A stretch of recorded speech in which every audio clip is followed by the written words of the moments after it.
বন্ধ হতে পারে সরকারি নতুন ৬ মেডিকেল কলেজ। মানের ঘাটতি থাকায় এমন সিদ্ধান্ত নিতে পারে সরকার। শিক্ষার্থীদের পাঠানো হবে নিকটবর্তী মেডিকেল কলেজে। দক্ষ চিকিৎসক তৈরিতে কোনো ছাড় দেয়া হবে না বলে জানিয়েছে স্বাস্থ্য বিভাগ। আরও জানাতে নওগাঁ ও নীলফামারী থেকে যোগ দেবেন সহকর্মীরা। শুরুতেই যাব নওগাঁতে, সেখানে রয়েছেন সহকর্মী সাদেকুল ইসলাম। সাদেকুল, যে ৬টি মেডিকেল কলেজের কথা বলা হয়েছে, নওগাঁ তো সেখানে রয়েছে, তো নওগাঁ মেডিকেল কলেজে কি কি ধরনের সংকট রয়েছে? এই ঈদে জামা জুতো অ্যাক্সেসরিজের ডিসকাউন্ট।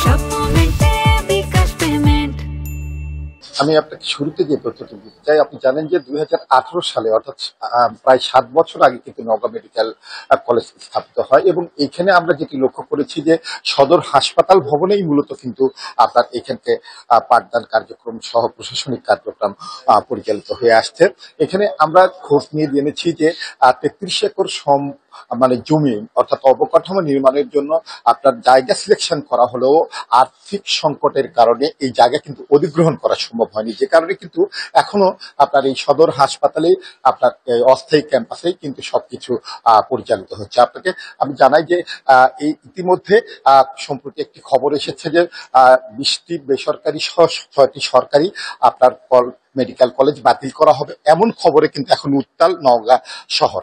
এখানে প্রতিদিনই আপনার নওগাঁ মেডিকেল কলেজের শিক্ষার্থী, ইন্টার্নি, চিকিৎসক সহ সর্বস্তরে অর্থাৎ এখানকার রাজনৈতিক নেতৃবৃন্দ, ব্যবসায়ী, চিকিৎসক, সামাজিক সংগঠন সবাই কিন্তু এখন আন্দোলনে নেমেছেন এবং তাদের একটাই দাবি যে নওগাঁ মেডিকেল কলেজে যদি কোনো সমস্যা থেকে থাকে সেটি সমাধানের ব্যবস্থা নিতে হবে, কিন্তু কোনো অবস্থাতেই এটি বন্ধ করা যাবে না। তারা যেটি বলেছেন, যদি সরকার এরকম ঠুনকো অজুহাতে মেডিকেল কলেজ বন্ধ করে দেয়, এতে নওগাঁবাসী কিন্তু ক্ষতিগ্রস্ত হবে। এটি নওগাঁর সম্পদ, তারা কোনো অবস্থাতেই এই সম্পদটাই আপনার বন্ধ করে দিতে মানে দেওয়ার সিদ্ধান্ত মেনে নেবেন না। তারা আরেকটি তথ্য যেটি বলেছেন যে আমরা যেটি বিশ্লেষণ করে দেখেছি যে 2024 সালের আপনার এমবিবিএস ফলাফলে Naogaon medical college Rajshahi medical কলেজের অধিভুক্ত 23টি মেডিকেল কলেজের মধ্যে শীর্ষে কিন্তু অবস্থান করছে। এখানে 42 জন শিক্ষার্থী পরীক্ষা দিয়েছিলেন, সেখানে কিন্তু 40 জন পাশ করেছে, অর্থাৎ পাশের হার 95.25%।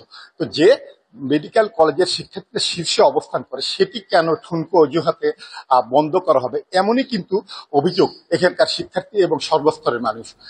তারা যেটি বলেছেন যে সরকারের উচিত এখানকার অবকাঠামো নির্মাণের ক্ষেত্রে নিশ্চয়ই পরিস্থিতির একটি সমাধান হোক, এটাই সকলের কাম্য। আমাদের সাথেই থাকবেন সাদেকুল। এবারে নীলফামারীর পরিস্থিতি জানাতে যোগ দেবেন সহকর্মী আরফিনুল ইসলাম। আরফিনুল, নওগাঁতে যেটি দেখা যাচ্ছে পরিকল্পনা এবং প্রস্তুতির ঘাটতি, নীলফামারীর অবস্থা কি ঠিক একই রকম? বলা চলে। আমি এই মুহূর্তে রয়েছি নীলফামারী মেডিকেল কলেজের যে অস্থায়ী ক্যাম্পাস রয়েছে এই ক্যাম্পাসটিতে।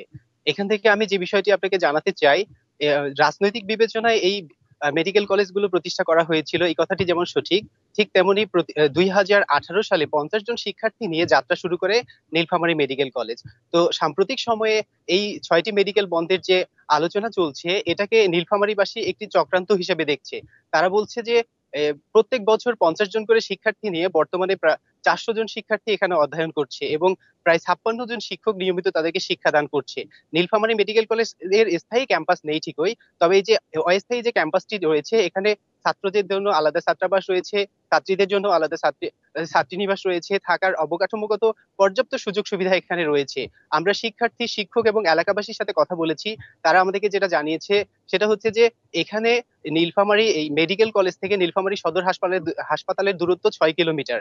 এটা একটা সমস্যা, আর স্থায়ী ক্যাম্পাস না থাকাটা একটা সমস্যা। এছাড়া এই কলেজের অনেক সম্ভাবনা রয়েছে।